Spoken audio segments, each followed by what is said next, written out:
جو سی لکڑی نمرودیوں نے شہر بابل کے لوگوں نے لا کر اس چیخا میں ڈالی تھی، اس ہر لکڑی کے اوپر اسی کا جو ہے وہ پھل جو ہے وہ لگ گیا، پھول لگ گیا۔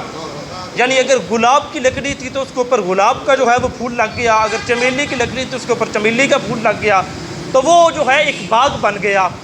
جب باغ بنا تو نمرود کی جو بیٹی تھی نا، وہ یہ سارا منظر جو ہے وہ اپنے بالا خانے پہ بیٹھ کر دیکھ رکھی تھی، اور اس نے جب یہ دیکھا نا کہ یہ تو باغ بن گیا ہے، اور اس نے پھر کہا کہ اے میں بابل کوڑے میرے تے جھوٹا شور مچایا تے سچا رب خلیل اللہ دا جس اے باغ لوایا۔ تو وہ نمرود کی بیٹی جو تھی وہ کلمہ پڑھ کر سیدنا ابراہیم خلیل اللہ پر جو ہے وہ ایمان لے آئی۔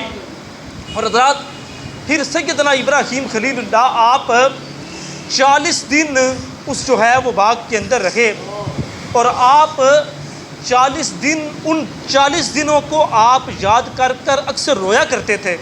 کسی نے کہا کہ اے اللہ کے پیارے خلیل، آپ ان دنوں کو یاد کر کے کیوں روتے ہیں؟ کیا نمرودیوں کے ظلم یاد آتے ہیں؟ فرمایا نمرودیوں کے ظلم نہیں یاد آتے، بلکہ وہ 40 دن جب میں اس چیخا میں، اس گلستان میں، اس جو ہے وہ باغ میں رہا ہوں، تو فرمایا ان 40 دنوں میں ہر لمحے میری طرف اللہ کا سلام آیا کرتا تھا۔ تو فرمایا نہ میری زندگی میں اتنے حسین دن جو ہے وہ پہلے کے بھی آئے ہیں، نہ اس کے بعد کے بھی آئے ہیں ان 40 دنوں کے۔ تو حضرت